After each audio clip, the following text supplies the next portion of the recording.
شروع کرتا ہوں اللہ تعالیٰ کے نام سے جو بڑا مہربان نہایت رحم فرمانے والا ہے۔ نبی کریم صلی اللہ علیہ وآلہ وسلم نے فرمایا، جو شخص جمعہ کے دن غسل کرے اور خوب اچھی طرح سے پاکی حاصل کرے اور تیل استعمال کرے یا گھر میں جو خوشبو میسر ہو استعمال کرے، پھر نماز جمعہ کے لیے نکلے اور مسجد پہنچ کر دو آدمیوں کے درمیان نہ گھسے،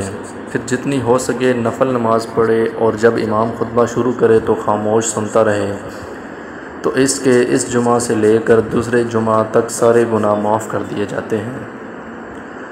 آپ صلی اللہ علیہ وآلہ وسلم نے فرمایا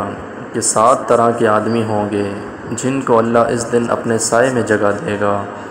جس دن اس کے سائے کے سوا اور کوئی سایہ نہ ہوگا۔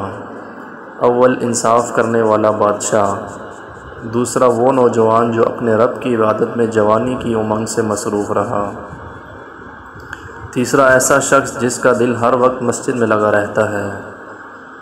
چوتھے 2 ایسے شخص جو اللہ کے لیے باہم محبت رکھتے ہیں اور ان کے ملنے اور جدا ہونے کی بنیاد اللہ کے لیے محبت ہے، پانچواں وہ شخص جسے کسی باعزت اور حسین عورت نے برے ارادے سے بلایا لیکن اس نے کہہ دیا کہ میں اللہ سے ڈرتا ہوں، چھٹا وہ شخص جس نے صدقہ کیا مگر اتنے پوشیدہ طور پر کہ بائیں ہاتھ کو بھی خبر نہیں ہوئی کہ دائیں ہاتھ نے کیا خرچ کیا، ساتواں وہ شخص جس نے تنہائی میں اللہ کو یاد کیا اور بے ساختہ آنکھوں سے آنسو جاری ہو گئے۔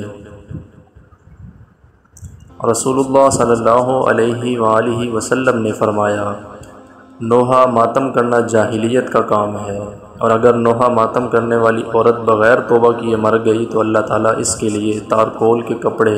اور آگ کے شعلے کی قمیض بنائے گا۔ اللہ تعالیٰ ہم سب کو آپ صلی اللہ علیہ وآلہ وسلم کے مبارک نقش قدم پہ چلنے کی توفیق عطا فرمائے، آمین۔